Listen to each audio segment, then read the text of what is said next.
ഇപ്പോൾ മന്ത്രിസഭാ യോഗത്തിന് ശേഷം മന്ത്രി പ്രകാശ് ജാവ്ദേക്കർ മാധ്യമങ്ങളെ കാണുന്നു. തത്സമയ 80th to സംപ്രേഷണത്തിലേക്ക്. 40th year with the premium ranging from 2 rupees a day to 6 rupees, 7 rupees a day. And this will give them assurance of lifelong pension of 3,000 rupees. Because government is contributing equal amount throughout the period. So this is very ambitious scheme. The same kind of scheme has been also adopted for small shopkeepers, vendors, and those who sell those whose annual turnover is below 1.5 crore. So all these traders will be covered, and this is a huge scheme where 5 crore traders are expected to join the scheme in next 3 years. At the same time,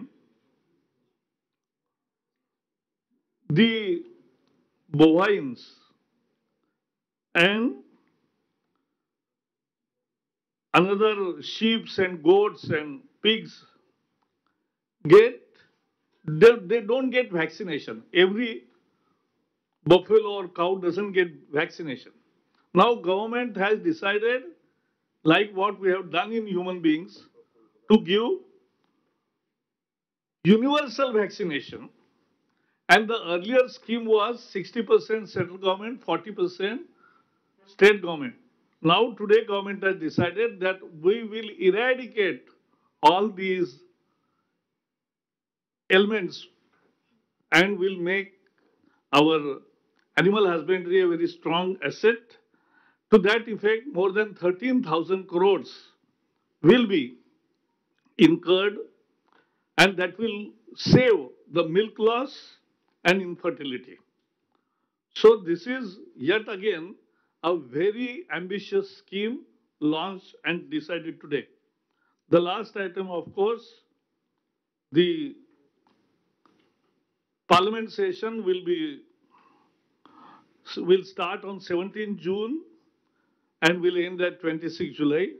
As you know, the process is that we write to the President, and the proposal is 40 days and 30 sittings spread over 40 days. 17th and 18th will be devoted to oath of new members in Lok Sabha. 19th will be the election of Speaker. 20th will be the joint session. From that date, Rajya Sabha will also start, and both houses will meet in a joint session where we will request the President to address both houses of Parliament. And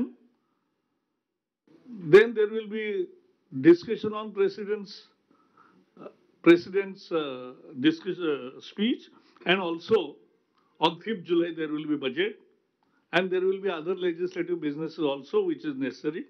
So this will be very fruitful session, and we hope that all parties will cooperate. Economic survey on 4th. Yes.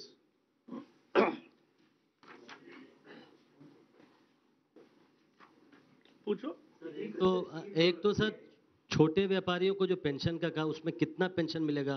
वो pension मिलेगा 3,000 रुपए। अच्छा, दूसरा सवाल ये है sir Tomar sir से कि जैसा आपने कहा कि कुछ राज्य सरकारों ने लिस्ट नहीं भेजी थी किसानों को, उनको पहली किस्त नहीं मिली है, तो क्या अब जैसे जैसे राज्य सरकारें भेजेंगे उनको पहली किस्त भी मिलेगी या उसके आगे की किस्त मिलेगी केवल? पिछले बार जब स्कीम शुरू हुई थी तो स्वाभाविक रूप से ये एक नई प्रकार की योजनाएं थी। बहुत सारे सरकारों को रिकॉर्ड की भी दिक्कत थी, उनके अपने काम भी थे, तो इसके कारण वो समय पर अपने लोगों को सबमिट नहीं कर पाए थे सूची, इसलिए उनको नहीं मिला। इसको आप ऐसे समझिए जैसे इस स्कीम को 3 क्वार्टर में देना है, तो एक क्वार्टर जनवरी टू अप्रैल, दूसरा मई टू अगस्त। तो जनवरी से अप्रैल के बीच में जो व्यक्ति ज्वाइन करेगा या उसकी सूची आ जाएगी, उसको मिलना शुरू होगा, तो जो इस पीरियड में करेगा तो उसको 4 महीने का मिलेगा, मतलब उसका जनवरी से शुरू हो जाएगा। लेकिन जो अप्रैल के बाद दूसरे क्वार्टर में आएगा उसका फिर दूसरे क्वार्टर से शुरू होगा। जो तीसरे क्वार्टर में आएगा उसका तीसरे क्वार्टर से। लेकिन नेक्स्ट ईयर सब मिलेगा। वो एग्रीकल्चर का जो पेंशन का है, वन बाय वन पेंशन की जो योजना है, उस पेंशन में आपने बताया कि രണ്ടാം മോദി മന്ത്രിസഭാ യോഗത്തിന് ശേഷം പ്രകാശ് ജാവദേക്കർ മാധ്യമങ്ങളെ കാണുകയായിരുന്നു. ഇതേക്കുറിച്ചുള്ള കൂടുതൽ വിവരങ്ങളുമായി ലിജോ വർഗീസ് ചേരുകയാണ്. ലിജോ, എന്തൊക്കെയാണ് മന്ത്രിസഭാ യോഗ തീരുമാനങ്ങൾ? ഏറ്റവും പ്രധാനപ്പെട്ട തീരുമാനം ജൂൺ 17 മുതൽ ജൂലൈ 26 വരെ ആയിരിക്കും പാർലമെന്റിന്റെ ആദ്യ സമ്മേളനം നടക്കുക. ജൂൺ 19 സ്പീക്കർ തെരഞ്ഞെടുപ്പ് നടക്കും. ജൂൺ 20 നയപ്രഖ്യാപന പ്രസംഗം എന്നാണ് ഇപ്പോൾ പ്രകാശ് ജാവ്ദേക്കർ മാധ്യമങ്ങളോട് പറഞ്ഞത്. ഏറ്റവും പ്രധാനമായുള്ള കാര്യം ഇതാണ്. 40 ദിവസം നീണ്ടു നിൽക്കുന്ന പാർലമെന്റ് സമ്മേളനമാണ്. ഏതാണ്ട് 30 ദിവസത്തോളം പാർലമെന്റ് സമ്മേളിക്കാൻ കഴിയുന്ന തരത്തിലാണ് ഇത് ഇപ്പോൾ ക്രമീകരിച്ചിരിക്കുന്നത്. ഒപ്പം തന്നെ ഒരു ഇടക്കാല ബഡ്ജറ്റ് ഈ പാർലമെന്റ് സമ്മേളനത്തിൽ ഉണ്ടാകുമെന്നുള്ള കാര്യവും പറയുന്നു. ഇതാണ് ഏറ്റവും പ്രധാനപ്പെട്ട കാര്യം. ഒപ്പം തന്നെ പ്രധാനമന്ത്രി കിസാൻ സമ്മാൻ യോജന എന്ന പദ്ധതി കൂടുതൽ വ്യാപിപ്പിക്കാൻ തീരുമാനിച്ചിരിക്കുന്നു എന്നുള്ള കാര്യവും ഇന്നിപ്പോൾ മന്ത്രിസഭാ തീരുമാനം അംഗീകാരം നൽകിയിട്ടുണ്ട്.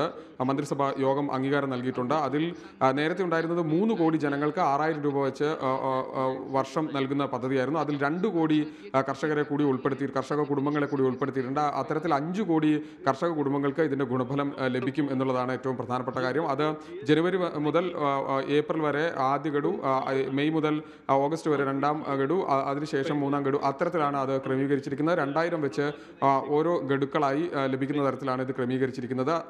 ഇതോടൊപ്പം തന്നെ 3000 രൂപ ചെറുകിട കച്ചവടക്കാർക്കുള്ള പെൻഷൻ, അതിന് 6 രൂപയാണ് അതിന് അടയ്ക്കേണ്ടത്. അത്തരത്തിൽ ചെറുകിട കച്ചവടക്കാർക്കുള്ള പെൻഷൻ പദ്ധതിയും പ്രഖ്യാപിച്ചു. ഇത്തരത്തിൽ കാർഷിക മേഖലയെ കുറെ കൂടി പുനരുജ്ജീവിക്കുന്ന തരത്തിലുള്ള ഒരു പദ്ധതി ഇപ്പോൾ സർക്കാരിന്റെ ഭാഗത്തുനിന്നുണ്ടായിരിക്കുന്നു. ആദ്യ മന്ത്രിസഭാ യോഗത്തിൽ തന്നെ ഇത് കൂടുതൽ വിപുലപ്പെടുത്തുന്നതിനുള്ള ശ്രമങ്ങൾ ഉണ്ടായിരിക്കുന്നു. നാഷണൽ സാമ്പിൾ സർവേ ഓഫീസിന്റെ കണക്കുകൾ പുറത്തു വന്ന സാഹചര്യത്തിൽ അതിന് ഏറെ പ്രാധാന്യമുണ്ട്. പ്രത്യേകിച്ച് തൊഴിലില്ലായ്മ, അതുപോലെ തന്നെ കാർഷിക പ്രതിസന്ധി അതിരൂക്ഷമായി രാജ്യത്ത് തുടരുന്ന സാഹചര്യത്തിൽ അത് മറികടക്കുന്നതിനുള്ള ശ്രമങ്ങൾ സർക്കാരിന്റെ ഭാഗത്തുനിന്ന് ഉണ്ടാകുന്നു എന്നുള്ളതാണ് ആദ്യ ഘട്ടത്തിൽ നമ്മൾ മനസ്സിലാക്കുന്നത്. ഒപ്പം തന്നെ ഈ മന്ത്രിസഭാ യോഗത്തിലെ ആദ്യ തീരുമാനം എന്ന നിലയ്ക്ക് പുറത്തു വന്നത് മാവോവാദി ഭീകരവാദി ആക്രമണങ്ങളിൽ ജീവത്യാഗം കൊണ്ട സൈനികരുടെ മക്കൾക്ക് സ്കോളർഷിപ്പ് തുക വർദ്ധിപ്പിച്ച് നൽകുന്നു എന്നുള്ളതാണ്. 25% ആൺകുട്ടികൾക്കും 33% പെൺകുട്ടികൾക്കും ഇക്കാര്യത്തിൽ വർധനവ് വരുത്തിയിട്ടുണ്ട്. ഇത്തരത്തിലാണ് ഇന്നിപ്പോൾ മന്ത്രിസഭയുടെ തീരുമാനങ്ങൾ പുറത്തു വന്നിരിക്കുന്നത്. ഏതായാലും ജൂൺ 17 മുതൽ പാർലമെന്റിന്റെ ആദ്യ സമ്മേളനം തുടങ്ങും. ശരി. ഭൂപരിധിയില്ലാതെ എല്ലാ കർഷകർക്കും വർഷം 6000 രൂപ നൽകാൻ രണ്ടാം മോദി മന്ത്രിസഭയുടെ തീരുമാനം. 14.5 കോടി കർഷകർക്ക് ഇതിന്റെ ആനുകൂല്യം ലഭിക്കും.